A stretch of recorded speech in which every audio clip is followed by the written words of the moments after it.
Okay, good afternoon. Thank you for joining us for the Hull and Chandler Leadership Series. Hull and Chandler is proud to sponsor the Hull and Chandler Leadership Series. It's where Hull and Chandler is dedicated to obtaining positive results for clients facing real-world problems. Whether you're a business seeking legal solutions, a victim of an auto accident looking to be made whole, or hoping to draft that will that you've been putting off for too long, our award-winning attorneys are available to assist you. Please visit our website at www.hullandchandler.com or call us at 704-375-8488 to schedule a consultation.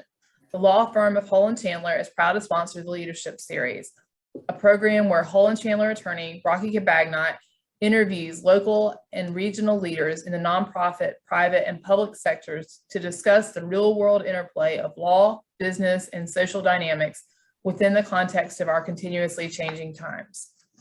Since 2005, Rocky has been representing nonprofits and public charities.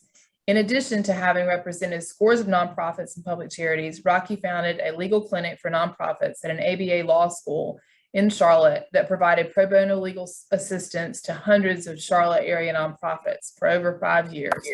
He served as an executive director of a multi-million-dollar budgeted nonprofit for over 2 years. At our firm, Rocky makes legal services more accessible to nonprofits by offering outside general counsel services via our firm's affordable monthly legal subscription plan. With this subscription program, nonprofits can gain access to an experienced nonprofit attorney with a nonprofit senior management experience without breaking the bank. So Rocky, take it away. All right.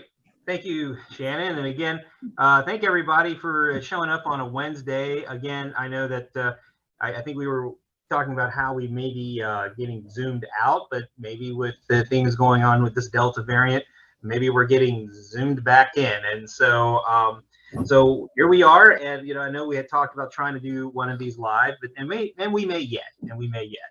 But so anyway, let's go ahead and get started. So I was reading the newspapers and I came across the Independent Tribune. It's the local newspaper that serves the Concord and Cabarrus area. It had a very striking headline. The headline is, "Concord is quote unquote gateway to the New South, affordable housing nonprofit director says." Well, we are very lucky to have this affordable housing nonprofit director as our guest today, and that is Dr. Patrick Graham, who is the new executive director of the Concord Family Enrichment Association, which is there in Concord. Today, we're going to talk about what's going on to Charlotte-Mecklenburg's neighbor to its immediate north regarding affordable housing and community development and how it's tying into big wins in economic development that Concord and Cabarrus County have seen in the past few years, months, weeks. It seems to keep coming in. I'm struck by a statement I received about 20 years ago from a man who was the mayor of Tupelo, Mississippi at that time. And he told me that he said that community development precedes economic development. And that has been a mantra that has kind of stuck with me for years and in many ways has borne much truth.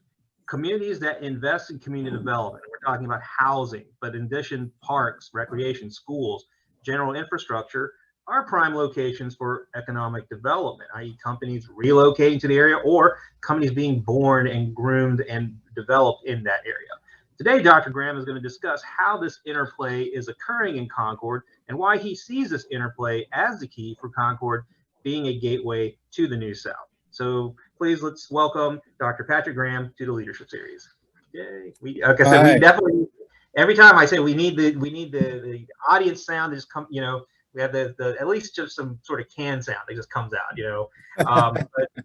So Patrick, you and I have known each other for some time. I think you and I had met, gosh, when was that? I think it was one of those leading on opportunity table things. What was that? It was, I forgot exactly where it was. You and I sat there, and I think that we learned that both of us had a lot of sort of experience, particularly in the areas of community development, housing, and also obviously the interplay with social justice and gentrification and things of that nature.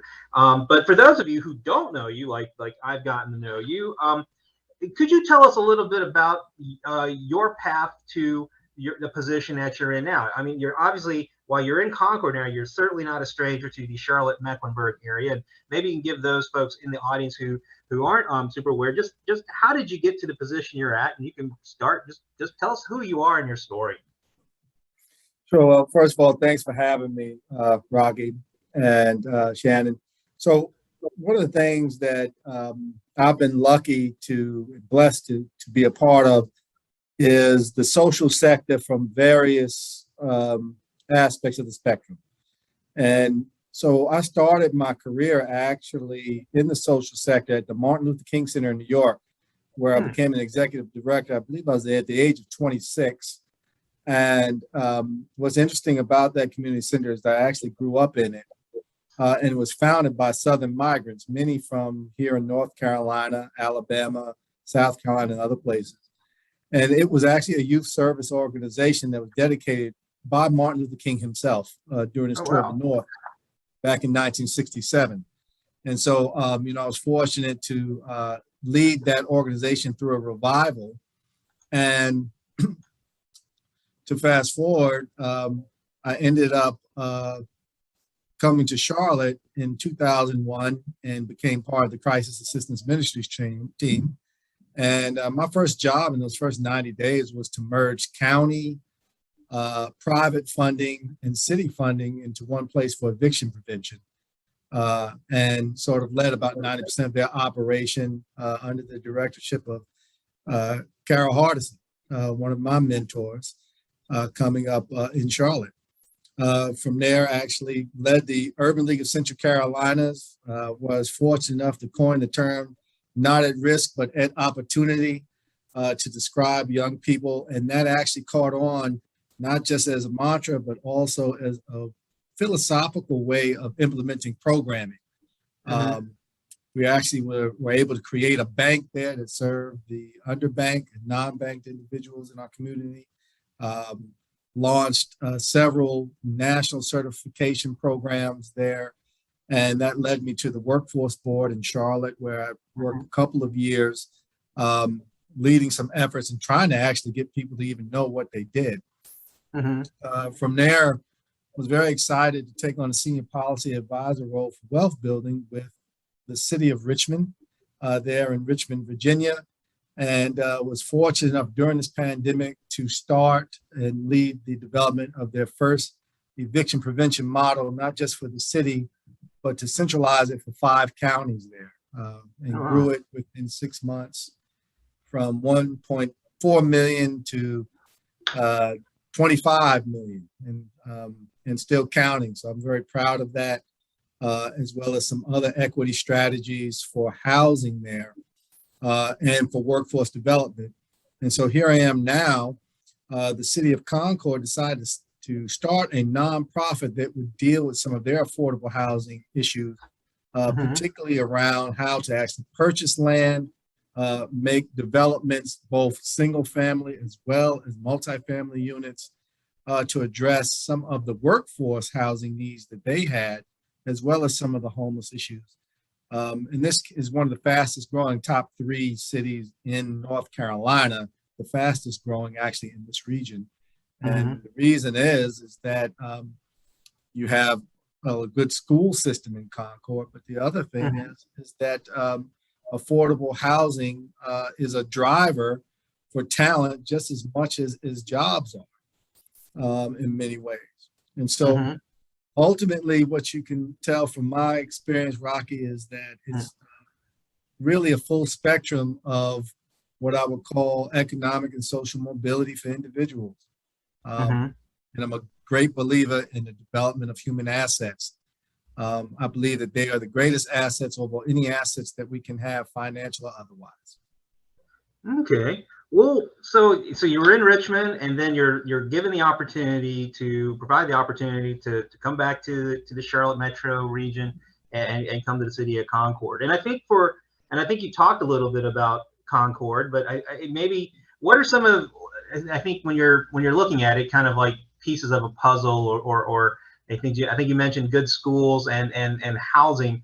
But I know in the article that I read, it says that it could be a gateway to the New South. And so it's a growing city. Could you tell us a little bit, for those folks who aren't super familiar with Concord and Cabarrus County, kind of what are sort of the dynamics that are going on to Charlotte's neighbor to the north that are kind of creating that stew to be able to be the sort of gateway that you're talking about? So, the reason I feel that Concord is one of the gateways, I mean, obviously, I believe Charlotte and some others in our region are gateways, is one, it's rapidly growing in terms of its diversity. I'll give you an example. While Charlotte has a growing African-American population, right, statistically, and a very fast-growing Latinx population, actually, the numbers in Concord are beginning to exceed that in terms of percentage. And so I'll give you an example with African Americans.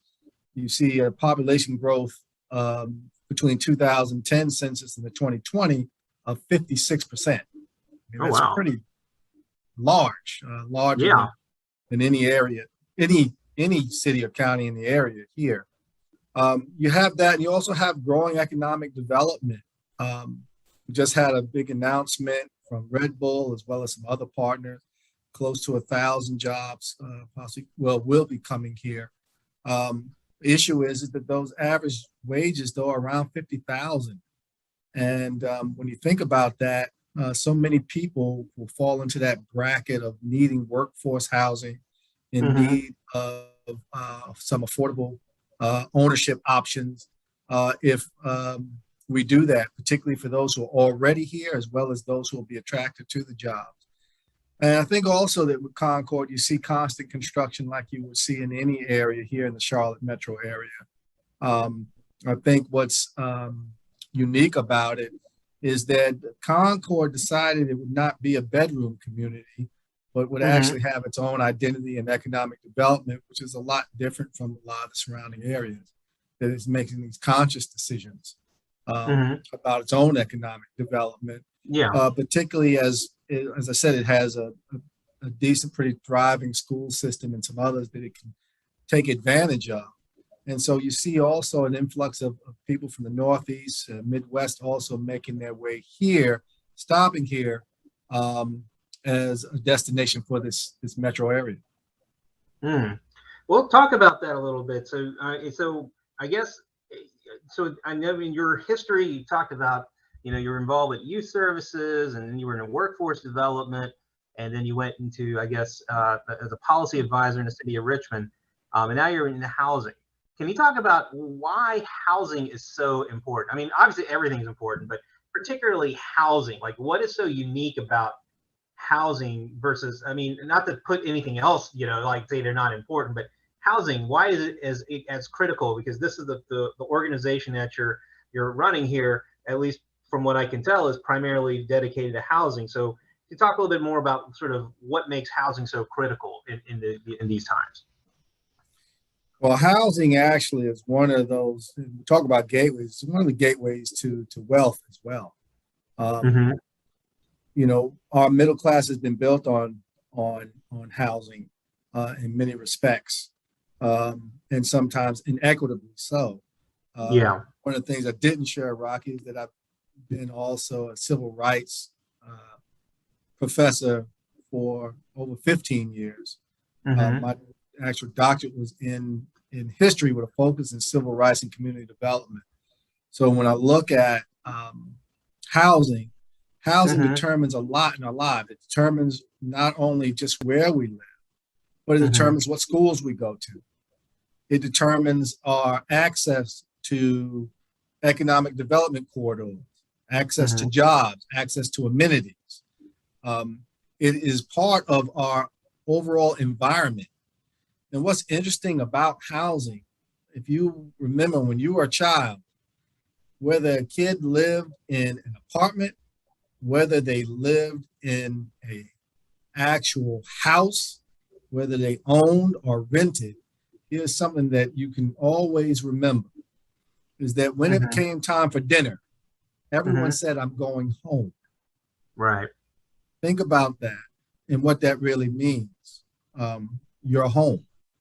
And so your home really does determine a lot of what your future could look like. You talked Mhm. about the Leading on Opportunity study, the Chetty study that you referenced earlier. And one of the key things that is a cross-sector issue is segregation and social Mhm. capital. Those are determined by housing. So Well, I housing is know at the that. center of a lot. Mhm. Absolutely. So obviously we know what's going on here in Charlotte Mecklenburg. I mean, you can't. I mean, that's definitely been the topic du jour. But now that you're sort of come into the Concord Cabarrus area, do you see a lot of the similar type of stratification sort of issues that are going on in that community as well as Concord, or are there any sort of differences or variations in your observations? Well, I think one of the biggest things that is very similar is that you still see some pretty wide wealth gaps Mhm. between populations here. Um, and I think that's just part of being in the Charlotte metro region itself. Right. That economic mobility study wasn't just about Charlotte, but really about this region Mhm. and some of the challenges that we have. So that's one.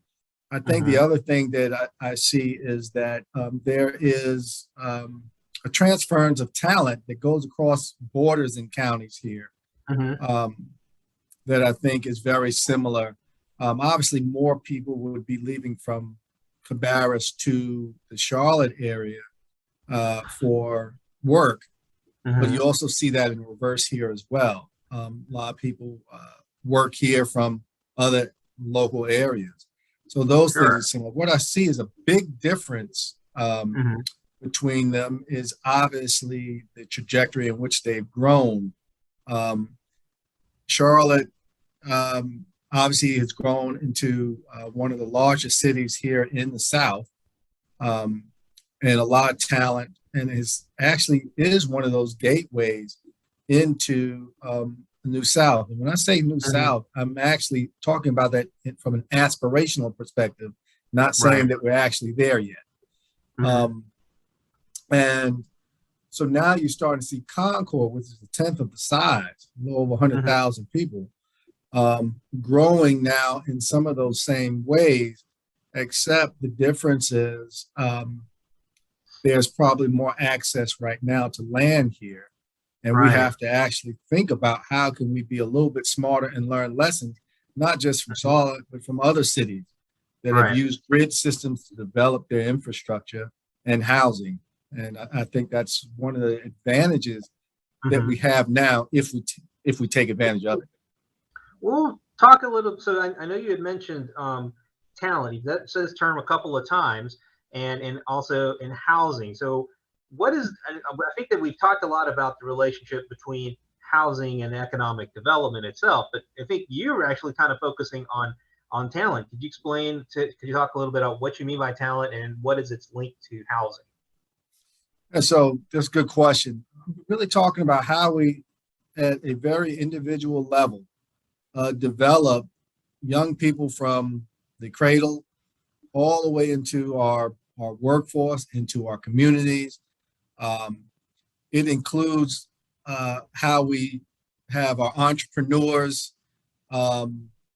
active in our communities. It determines how Mhm. we have talent development, determines how we have a workforce that actually attracts business to communities. And it also is what makes communities great places to eat, work, and play, and Mhm. to learn. And by that, the artistic sort of things that we see in some of our communities that we cherish that also attract people to communities doesn't arrive out of the air. It arrives through human talent. And Mhm. so when I look at housing, housing is actually one of those foundational issues that really creates the environment for the talent that we develop. Um, we often talk about the issue of segregation, and I'll just say this: I did a recent article called "Creative Suppression," and Mhm. basically in that article, what I discuss is how during the '90s uh, we actually gutted three of our anti-segregation laws our desegregation laws and basically resegregated even more. And it actually had a lot of negative ramifications for us. And what happened is that by 1990, America ranked number 5 or 6 in the world in terms of education and health. When you notice that the gutting of those 3 major desegregation laws occurred during the 90s, one of the things that you can look at is that you began to see schools become even more segregated than before. And by 2014, we saw them at one of the highest levels of segregation. And interestingly enough, at that same time, we went from number 5 or 6 to number 27th in the world in terms of education and health. And so it clearly shows you how housing patterns, how segregation, both in terms of housing and education, actually can either help or actually cause issues for the development of our talent. I hear you. Yeah, because I think that's an interesting, and these are all facts. I mean, these are, I think that's very interesting, because I think when people, policy folks and in our body politic, I think when they look back at the 90s, maybe a lot of the focus is, and very well so, on sort of like the crime bill and the increasing carceral state that, obviously we're the most imprisoning type of country around, but then in that same time, one doesn't negate the other, but it does sound like also you can track as you mentioned, the desegregation of a lot of things. And so housing, patterns, kind of went a certain way. And I think in some respects, it could very well be, there are a number of what I call canaries in the coal mines, as far as like, how do you tell the health of your body politic? But one, I think, is definitely education and I think housing, and whether you own housing, whether you're building wealth in housing, or whether, you're sort of kind of stuck as a perpetual renter. Not that that's a bad thing, but again, if you're looking to build wealth, you're looking to have something to pass on to another generation. I mean, maybe that makes me an old fuddy-duddy in the sense that, oh, well, I think owning a house is still a good thing, and such. And I think that's a real key kind of question, because even here in Charlotte, obviously we had this issue, and it's still an issue, with the 2040 plan about, increasing density, right? This move towards like a multifamily, or at least having more folks. But then at the same time, I guess you could potentially own like own like part of a condo or something like that. But then there's that idea that in a place maybe like Concord, where you said you still have access to land, you might still be able to provide that concept, or at least that classic concept of the American dream, where you could actually own the house as well as live and work and play in that community. And I think maybe the question I'm looking at is, because obviously Charlotte has like nuclear levels of growth going on. It's got its own issues, but Concord itself has inherited and has created for itself, because of just its own, management and skills that it has its own economic development coming in. And so what do you see as sort of like, is it a mix, or are you looking forward with your organization as well? Are you looking to try to increase access to home ownership, or is it going to be more multifamily rentals for the folks that are going to be working there, or some kind of combination of both? I'd just be curious, because you're not sort of I don't know, penciled in one way or the other, because the growth is somewhat new, and so you are at an interesting juncture. And I just kind of want to see what you and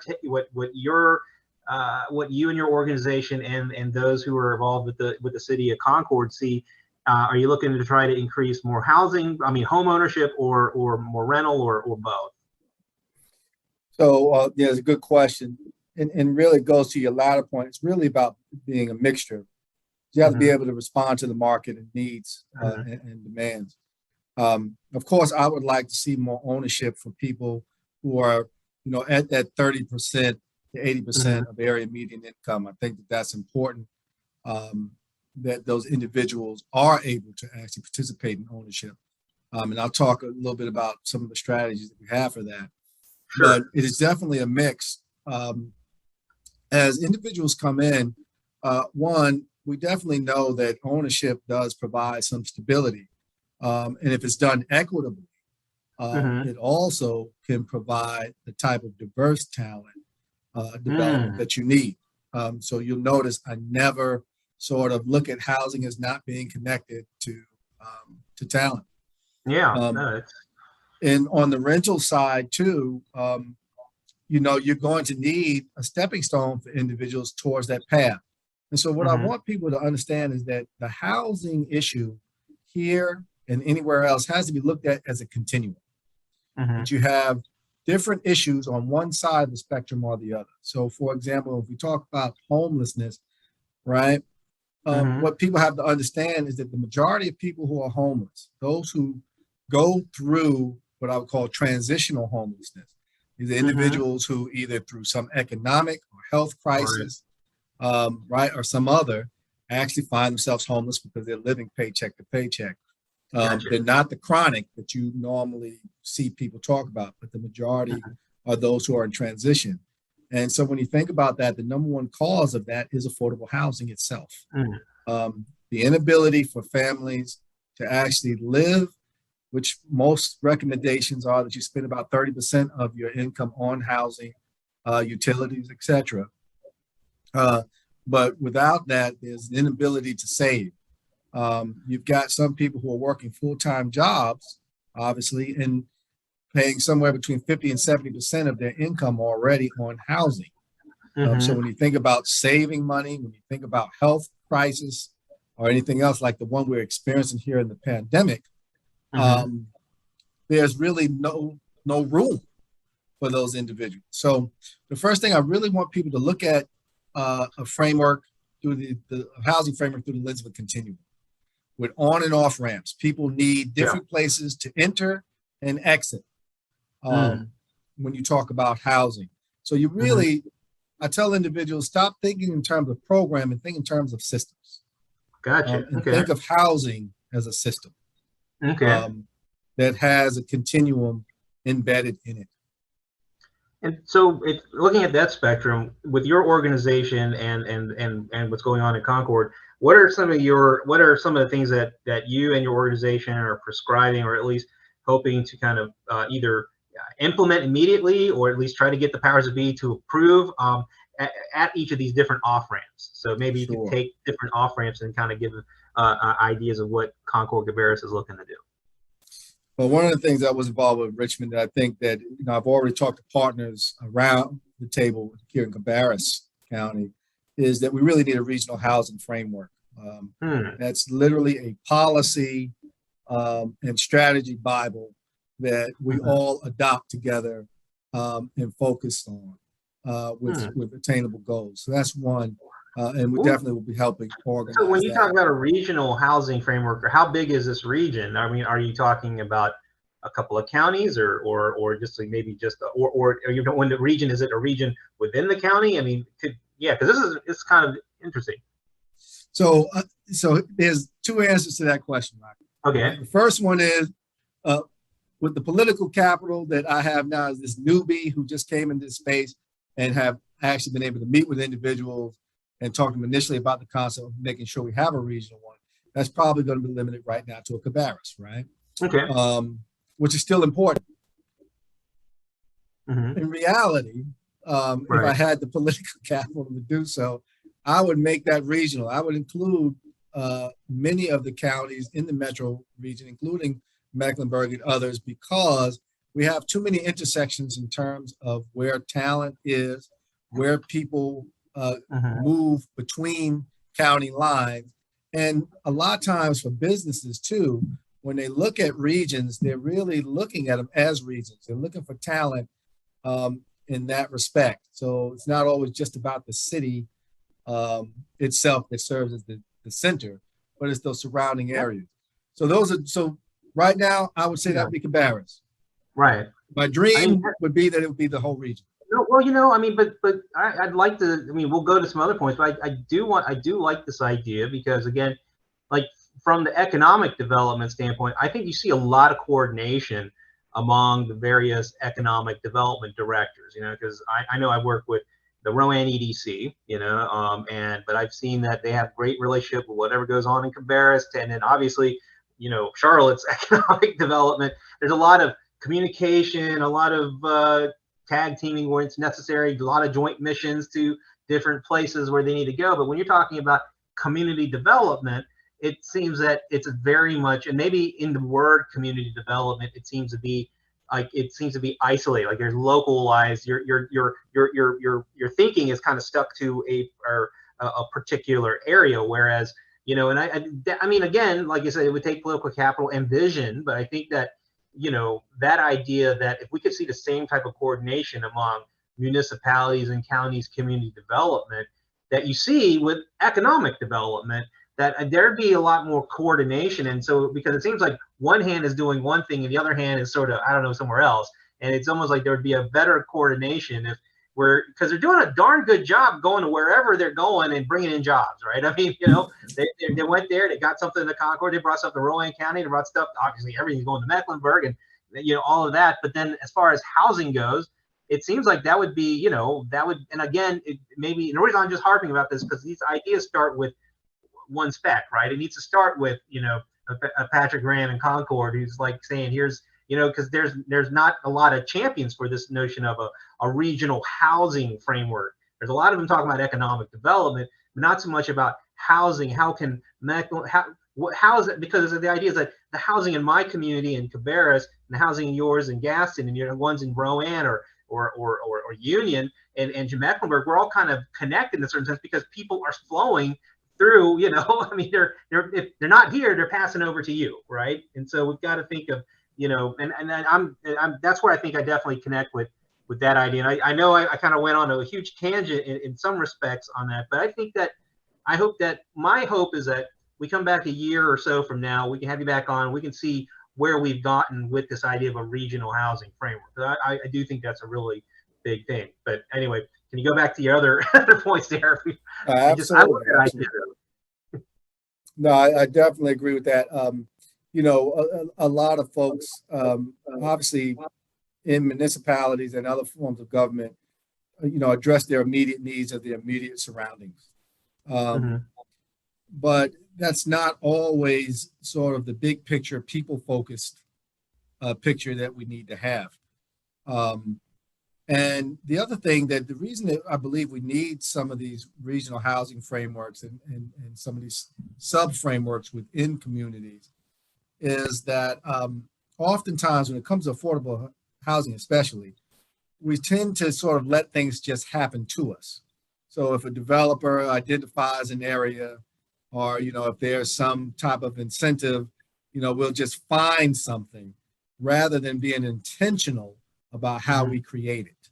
And so to me, frameworks actually allow you to be more intentional about what you want to do as opposed to just letting them happen, or as my better half always says, taking what the defense gives you. We need to be more offensive about the affordable housing issue, but much more in a systemic way as opposed to one-offs here and there. Well, what would be some of you talking about these intentional systems? What would be like an example of that? I mean, one is that I think that we have to really muscle up, and this is one of the things that we are actually going to be, is also a land trust. Okay.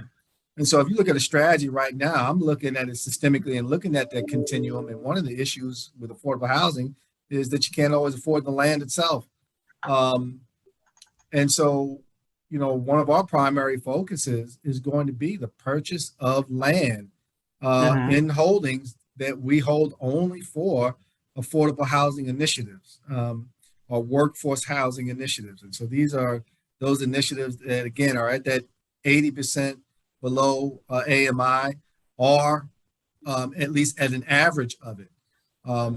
Because at the end of the day, we have to be intentional too about creating the space for developers to be able to actually still profit while doing this. So yes, there's a lot of incentive programs out there, there's tax credits, but also there needs to be land. The other is that by having more muscle in the land trust, you ensure that those properties that are built on it will always be affordable, which I think is very important. And I think that more of our banking industry, Fannie Mae and others, have just gotten on board with some extensive products around lending for those who want to own properties that are located on land trust and land trust properties. And I think that that's going to be key for a lot of the big banks here. You're going to have to get with it. This is about also, I look at those opportunities as continuums to actually own. So if an individual can own a home where they don't own the land, but own the edifice that's actually on the land, create equity there, and then find themselves being able to eventually move into the larger free market, it's a good thing. Ooh. So Patrick, could you, like, for our audience who aren't, because again, when I think a lot of people hear land trust, maybe some people might think of, those nature conservation land trusts where people are buying a state park kind of stuff. Maybe you could explain to them what the notion of a land trust or community land trust means in the context of affordable housing to some of the folks who, because again, I hope they don't think that we're talking about buying up a whole bunch of acreage in the middle of Montgomery County or somewhere like that. Right. So, to put it simply, land trust in terms of affordable housing is that you're looking for opportunities to purchase land that, one, and from our perspective, you hope is connected in some way to economic development opportunities and amenities, as well as helping actually desegregate neighborhoods in some respects too. That's one of those words that's very scary for people. But at the end of the day, what we're trying to do with land trust is to actually purchase land that we can build either ownership units or rental units on that will always remain affordable. Because we own the land itself, no matter where the edifice is sold or who it's sold to, you always have to sell it to individuals within a certain income bracket. Same thing with rental. So as we partner with developers to develop affordable housing, if we own part of the land or all of it, we get to also have a voice to ensure that a certain amount of those rental units will always be affordable. Here's the thing. We've seen communities, you've seen it in First Ward right there in Charlotte and others, where you've had mixed income housing and mixed use, and people have flourished in terms of their property values. Their equity has gone up. And so a lot of the sort of misnomers that somehow that impacts your bottom line, most credible studies are going to show you that's just not the case. And so that's another reason why I believe that the land trusts are important, because it helps move us in a direction of some common sense around affordable housing that's based off of data and not fear. Have you, you mentioned the developers as far as, working in the land trust. And one could say that, one of the purposes of utilizing a land trust model is to sort of push back on the quote unquote speculative, development market. But you said that you're partnering with developers. So have you been able to find developers who are at least, if not, at least not wholly ecstatic, definitely willing to work within the framework? Because as you mentioned, if the developer purchases the land outright, they more or less could, rent it out at whatever it costs. But if they play ball with your organization that owns the property, they're going to have to put some restriction. We can go into legalese about what those restrictions are, but really at the end result is it will always stay affordable. And so, and I think that, so really is like, have you been able to kind of find developers who are willing to work at, again, they'll still make a profit. They just won't make the same type of profit they would if they went and purchased the property outright. Yeah, there are plenty of developers who are out there now who are looking at those type of products. Without going into names, I think that the reason that you see some going into, one, it's an untapped market for some of them, right? So yeah, it doesn't give you the same, doesn't always give you the same ROI, but also it sometimes limits some of your expenses too going into it. Through some of the tax credits, and as well as through some of the partnerships like with municipalities like Concord and others. So I think that there's on the good side of the local government if you're a developer. Yeah. I mean, there's room for people to make profit and still for us to benefit society as a whole. And here's the other thing, thinking long term. When you have people who can now develop newfound equity themselves, you're developing a new generation of wealth. You're developing individuals who were shut out of wealth at one time.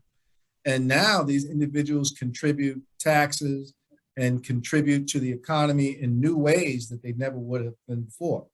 Let's just also understand this, that 67% of our economy is still based off of consumer confidence, meaning just their mentalities alone, right? In terms of what they purchase, et cetera.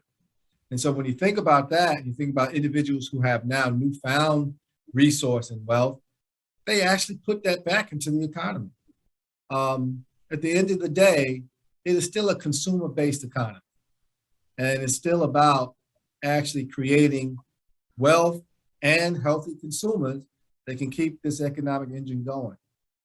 Amazon is not thriving right now because of the pandemic.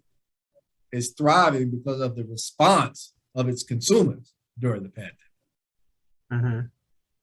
Man, so I think I think definitely if there's one big takeaway, I applaud, your organization and the leadership in Concord about being intentional about, the community land trust model, because we do have a community land trust model here. We've one, the West Side Community Land Trust here in Charlotte, but that wasn't the creation. That wasn't something intentionally decided upon by the powers that be, in the city council or the county commission. That is clearly grassroots, and there's benefits and there's definitely legitimacy that you gain in that respect. But there's obviously more dollars and more ability to kind of get through bureaucratic red tape if that is a decision made, or at least highly supported by the municipal leadership. And it sounds like you've got the mayor and the city manager and the council there in Concord, really. And I think that's very forward thinking, and I applaud you and the city of Concord for really, like you said, putting the muscle into this notion of a community land trust. But I think that you won't necessarily see the benefits today, but you will see the benefits probably as soon as 5 years, because you will have folks who will get to eat, work, play, build wealth to whatever extent you can with a community land trust house, because you can build wealth, depending on how you tweak it. You just can't, walk away with goals. I mean, absolutely. And to think about it too, Rocky, one, and I definitely applaud the city manager here, the council, and the mayor, all, you talk about unanimous decisions too around this. So let's just make sure that we understand that this, across party lines, across any other social line, that they agree that this was important to do. The other thing is, when you think about all the other components of housing, when you talk about transitional housing, trying to get people to transition out of, whether it's homelessness, whether it's out of incarceration, or even if it's out of some traumatic economic episode and they're trying to get back into the market, the one thing you have to have is some affordable housing stock for them to actually transition into. Absolutely. You can't, expect people to be able to transition without providing them the tools to do so. And so part of what we're also saying is that while we want to address some of these issues that are peripheral issues of affordable housing, such as homelessness, reentry, et cetera, this really comes down to a brick and mortar conversation as well. You have to have brick and mortar for people to transition into, for them to be able to work, whether they're working as a janitor or, a physicist. Everyone's going to need something that meets their affordable housing needs. So affordable housing is not just about individuals who are low wage. You've got people making $100,000 right now that still struggle at times to find affordable options. And we've seen that actually in this market too. This is one of the most competitive markets, a very bizarre market, to say the least. And we still haven't seen the full fallout Mhm. from this pandemic. Interesting enough, if I compared it to the Great Recession, one of the things that happened with the Great Recession, at least you could track where some of that fallout was. Right now, when you talk about in this nation, 16.5 million or so people who are behind on rent, sometimes even small landlords who can't always afford to even keep up properties that account for a large amount of affordable housing stock. Mhm. I believe that we're going to have to be even more focused on it because I believe this fallout is going to be greater than we ever anticipated. Yeah, I mean, I know that there was a big push. There were a couple of Congress people, that pushed the eviction moratorium, as opposed to pass. And I think that, from a lot of folks' vantage point, it may not be on their radar, but I think that not, how many months of back rent do these folks are going to have come October? And I don't know if you know the number. I mean, I think probably hard to kind of quantify, what that particular fallout will be once they kind of open up the eviction, ability to, at least do more evictions.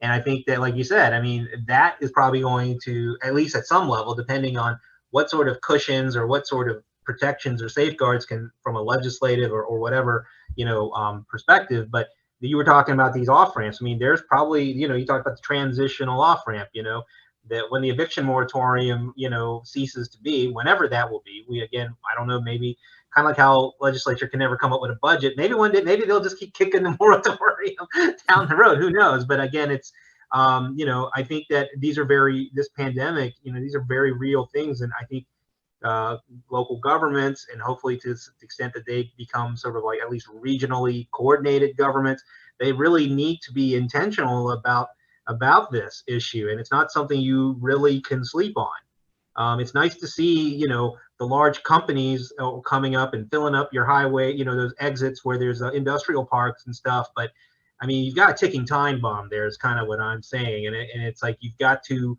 like you said, you've got to, if you're going to have folks, either whether they're coming in and out of homelessness or they're coming from being incarcerated or something, you got to have jobs, you got to have place, you got, these are your any community, in my opinion, that isn't thinking about things such as a land trust, thinking about homelessness, not thinking about equity, thinking about like talent and retaining talent, not just from the employer's point of view, but from the community's point of view. I can't, I think those are keys. And I think that the city of Concord and Cabarrus County, I mean, they really are, they're really to create a nonprofit like that, and to recruit someone like you to be part of that nonprofit. I think that, there's a lot that community surrounding Concord can learn from Concord. It always seems to, if it was if Concord was shooting free throws, it's got a really good,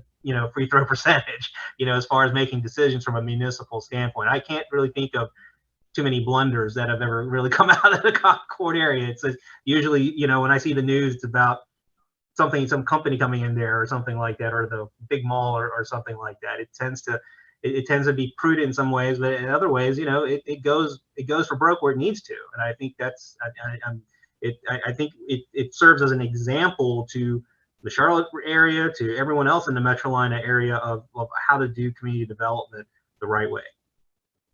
Absolutely. And I'll tell you, I know that some of the mantra around the Charlotte region has been, particularly Charlotte, this big city with the small town feel.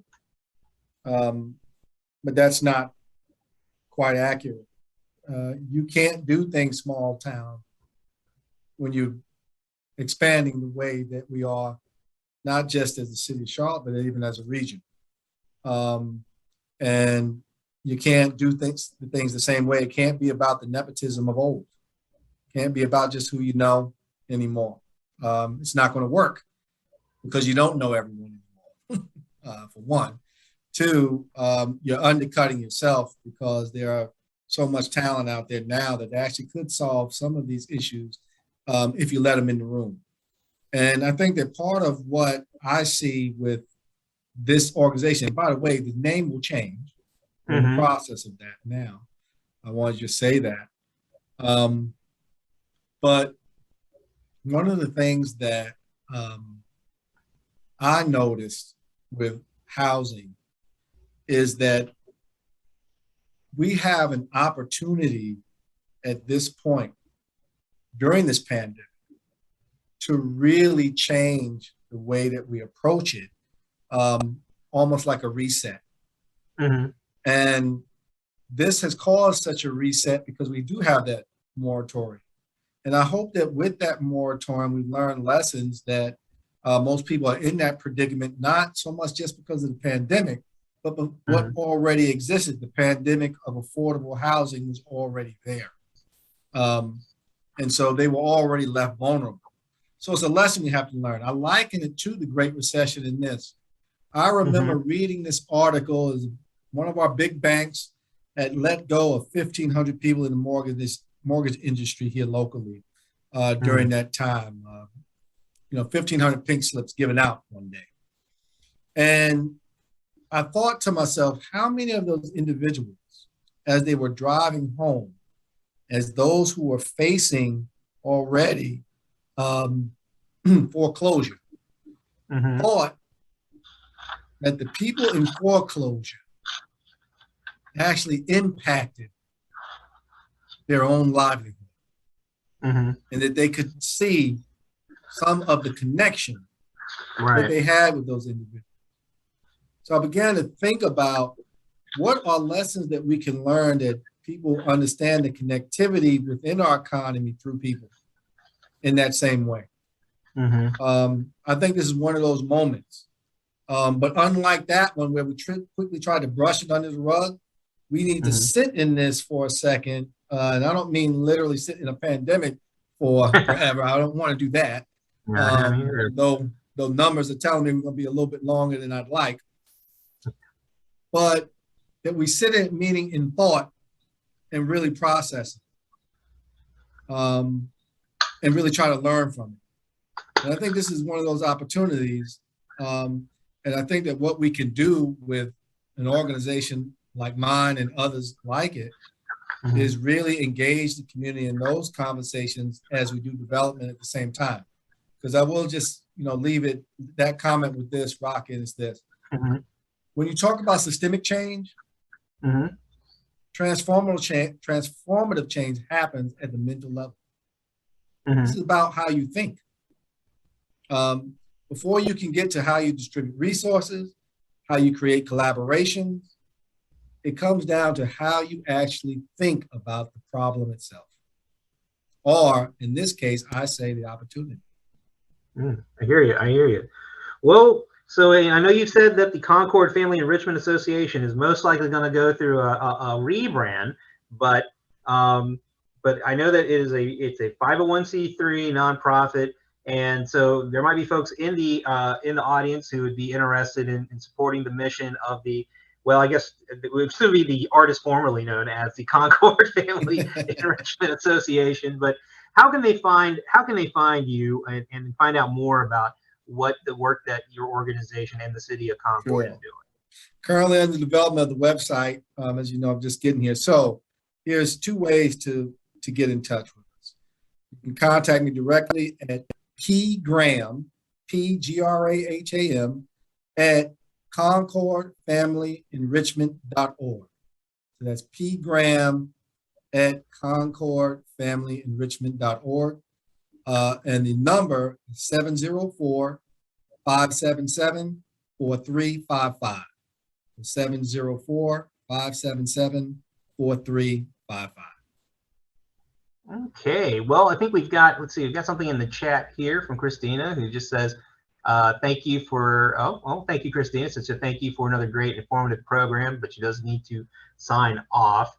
But for those of you there, we've got a little bit of time for a little Q&A. We've got Dr. Graham here, so if your opportunity to ask him a question or is right now. Linda, got a question? No. Shannon, you got a question? More just I guess more a comment. I think it was interesting, Patrick, the parallels you drew between building and having a plan and an infrastructure there in Concord, so that in the event that there is a pandemic or something and there are job losses, that there is not the physical distance to get a job, right? They don't need to drive to Charlotte to get a job, that they can get a job in your community. I think that's really wise planning. I think that Charlotte, as the I don't know, the reverberations of the housing issue in Charlotte and the evictions, will really feel the repercussion of not having better planning in short order. And I hope that's not true, and I hope I'm wrong, but I think it's likely to. Yeah, I think that, hopefully that's not the case. I actually, my children still live in Charlotte, in Charlotte area. As I visit with them, weekly and have conversations with them, my hope is that they will grow up in a community where they have access to the amenities, to the jobs or entrepreneurial opportunities that we find in other communities. And I think that that's so important that we start thinking about building workforce and affordable housing within proximity to these things more intentionally. I'll tell you, the saddest thing I've seen so far, and I've seen this in Charlotte, I've seen this throughout the Southeast, as well as other areas, is when we begin to gentrify areas, all of a sudden parks appear, restaurants, and all of these other things appear. And yet the people who held those communities down for generations don't get to take advantage of any of it. No. And I think one of the greatest lessons is actually even in our rail systems. And if you think about it, right, when we built the rail system down South Boulevard, there was tremendous economic development around it. What was sad about that, though, is that we're just now, right, building one going up Beatty's Ford, where people can't even afford now, many other individuals to live there. Well, here's what's interesting about that. It was that Beatty's Ford corridor originally, its bus ridership was supporting most of the transit. Right? Why did we not reward them at the time? It's because we didn't look at them as the priority, even though from an economic standpoint, they were the ones who actually flipped the bill most of their lives by riding that bus. So it's that type of thing too, that when we talk about equity, we have to really look at, because equity is not just about how you've shut people out, but it's also about how they've helped build and you still shut them out anyway. Right. Yeah. Just well, those are, yeah, no, I mean, those are, bigger questions and topics and such, and, that we hope to continue to address. We hopefully will see you again here on the Leadership Series, Patrick. I think, I can speak for myself. I mean, I'm just glad that you're back in the, at least in the Metrolina area, not, obviously in the Charlotte area. So welcome back again. Yeah, and again, this topic again, that housing and its links to talent, to economic development, to just justice overall, is something that we continually see, and I don't think any community is immune to this by any stretch of the imagination. And I wish you and Cabarrus and Concord much luck as you sort of, it's almost like a lab, and you've got this sort of experiment of how to try to, how to harness that huge maelstrom of growth that is coming and convert it into something that still works for the vast majority of everybody, including those who are on the bottom rung of the ladder to the highest rung on the ladder. And so maybe, hopefully, we can have you back in some time, and you can give us an update on what's going on with, hopefully with your rebranded names. We don't know what the name is, but with the with the artist formerly to be known, I guess, the Concord Family Enrichment Association. So again, if we don't have any other questions, I want to thank you for your time, Patrick, and we will see you next time on our next leadership series. So Shannon, do you want to just close it out? All right, thanks so much. All right. See you guys soon. Thanks, Patrick. Take Thank care. you. All right. Bye. Bye-bye. Thank you.